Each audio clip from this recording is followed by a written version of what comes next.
Dasturimizni sport xabari bilan davom ettiramiz. Buxoro shahrida badminton bo'yicha viloyat chempionati bellashuvlari bo'lib o'tdi.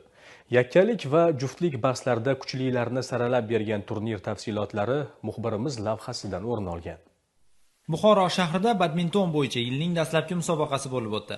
Erkaklar va ayollar o'rtasida viloyat chempionati maqomida tashkil etilgan bellashuvlarga Buxoroning barcha hududlaridan kelgan 100 nafardan ortiq badmintonchi o'g'il-qizlar g'oliblik uchun bahs olib bordilar. Turnir 4 ta yo'nalishda kechdi. Unda sportchilar yakkalik, juftlik, jamoaviy va saralash dasturlarida o'z omadlarini sinovdan o'tkazib olishdi. Mana bugun viloyat chempionati kattalar erkaklar va ayollar o'rtasida o'tyapti. Bu maqsadimiz respublikaga saralab olish. 22-28 fevralda bo'lib o'tadi Toshkent shahrida. Biz hozir ko'ryapmizki, boshqa tumanlardan ham yaxshi o'yinchilar chiqyapti. Masalan, Vobkendan 2011-2012-yilda respublikaga ham faxrli ikkinchi o'rinni olib keldi. Bundan oldin faqat bilamizki, Buxoro shahridan edi. Hozir tumanlardan ham mana Kogon tumanida yaxshi o'yinchilar chiqyapti. G'ijduvon chiqyapti, Olotdan chiqyapti hozir.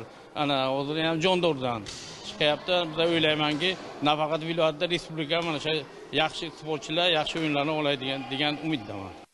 Respublika o'yinlariga saralash vazifasini bajarib bergan musobaqada barcha qatnashchilar bor imkoniyatlarni ishga solib, sovrinli o'rinlar uchun jiddiy kurash olib bordilar. Shu tariqa turnir davomida medallar jamg'arish borasida Buxoro shahri jamoasi 1-o'rinni qo'lga kiritgan bo'lsa, G'ijduvon tumani 2, Kogon tumani 3-o'rinni egalladi. Ma'lumot o'rnida aytadigan bo'lsak, musobaqaning ushbu bosqichda 4 ta, ya'ni 1, 2 va 2 ta 3-o'rinlarni qo'lga kiritgan sportchilar Toshkent shahri mezbonlik qiladigan respublika chempionatiga yo'llanmaga ega chiqdilar.